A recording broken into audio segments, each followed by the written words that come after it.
여태까지 전속관할에 대한 언급은 많이 한 것 같은데 자세히 설명을 해드리지는 않은 것 같습니다.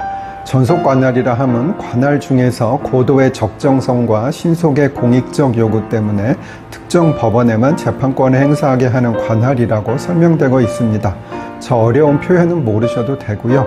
어떤 사건은 꼭 어떤 법원에서 재판을 해야 하는데 그것을 전속관할이라고 합니다. 그리고 법에 전속관할이라고 정해져 있는 경우에만 전속관할입니다. 전속관할의 경우에는 앞서 설명드린 합의관할, 변론관할이 인정되지 않습니다.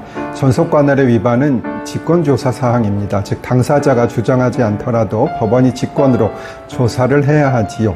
전속관할의 위반은 또한 항소 이유, 상고 이유가 됩니다. 일반적인 관할은 1심에서 위반이 되었더라도 2심이나 3심에서 주장할 수 없으나 전속관할 위반은 다른 것이지요.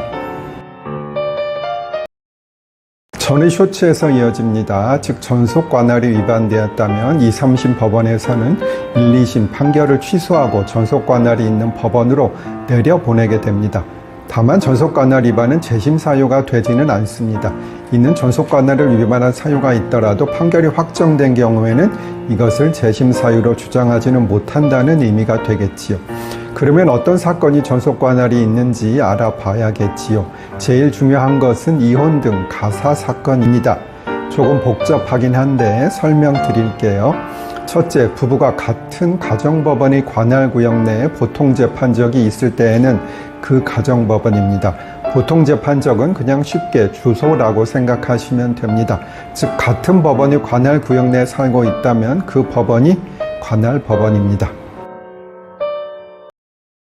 둘째, 부부가 마지막으로 같은 주소지를 가졌던 가정법원의 관할구역 내에 부부 중 어느 한쪽에 보통재판적이 있을 때에는 그 가정법원입니다. 예를 들어 부부가 같이 서울에서 살다가 한 사람은 부산으로 가출한 경우에 관할은 서울 가정법원이지요. 이는 서울 사는 사람이 원고이든 부산 사는 사람이 원고이든 똑같습니다. 셋째, 위에 모두 해당되지 않는 경우에는 상대방의 보통재판적이 있는 곳의 가정법원입니다. 예를 들어 부부가 서울에 살다가 남편은 부산으로 부인은 대전으로 이사를 갔다면 남편이 원고가 된 경우에는 부인이 사는 대전 가정법원에, 부인이 원고가 된 경우에는 남편이 사는 부산 가정법원에 소송을 제기해야 합니다. 더 자세한 것도 있지만 이 정도까지 알아두시면 되겠습니다. 다음 쇼츠에서는 이혼 사건의 경우에 관할을 만들 수 있는 사례에 대해 설명드릴게요. 전의 쇼츠에서 이어집니다. 부부가 서울에서 같이 살다가 별거하여 부인은 성남에서 남편은 제주도에서 살고 있었습니다. 그런데 이 부부는 사실 30여 년간 별거하여 이혼이 되면 당연한 일이었고요.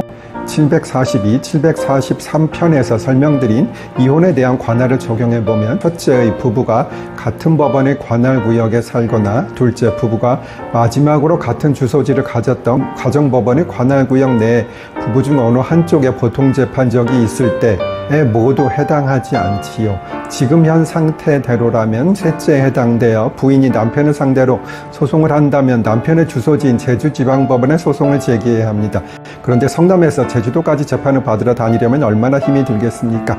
이 경우에 서울로 잠시 전입신고를 한다면 둘째 요건에 해당이 되어 서울 가정법원에서 재판을 받을 수 있겠지요. 성남에서 서울로 나오는 것이야 뭐 그리 어렵겠습니까?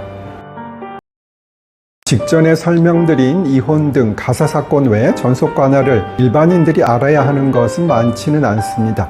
청구 이해소의 경우는 전속관할이 적용됩니다. 청구 이해소는 채무자가 집행 권한의 내용인 사법상의 청구권이 현재의 실체 상태와 일치하지 않는 것을 주장하여 그 집행 권한이 가지는 집행력의 배제를 구하는 소입니다. 복잡하니까 모르셔도 되고요. 여기서 알아야 하는 것만 설명을 드릴게요. 집행 권한이라 하면 집행할 수 있는 권리 정도로 생각하시면 되고요. 예를 들면 판결, 화해조서, 조정조서 등입니다. 청구 이해소를 제기할 수 있는 제일 쉬운 예로는 채무자로서 돈을 갚으라는 판결을 받아서 확정되었는데 그 후에 채무를 변제했음에도 채권자가 여전히 집행을 하고 있다면 집행을 못하게 무언가 해야 될 텐데요. 그것이 청구 이해소입니다. 또한 지급명령의 경우에는 전속관할이라고 규정이 되어 있습니다. 따라서 원칙적으로 채무자 주소지 법원에 전속관할이 있습니다. 다만 거소지 또는 의무이행지의 법원, 즉 예컨대 금전을 청구하는 소송의 경우에는 원고의 주소지에 관할이 있다는 규정이 2002년에 추가되어 원고 주소지 법원에도 관할이 인정되기는 합니다. 지급 명령의 경우에는 따라서 합의관할, 변론관할 등의 적용이 없고 관련 재판정이 적용이 없다는 점도 알아두시면 되겠습니다. 다만 합의관할, 변론관할, 관련 재판정 모두 조금 어려운 개념이긴 한데 제가 기존의 쇼츠에서 설명드렸습니다. 그리고 할부거래, 방문 판매, 전자상거래에 대해서는 전속관할이라는 명시적 규정을 두고 있음도 알아두시면 좋겠습니다.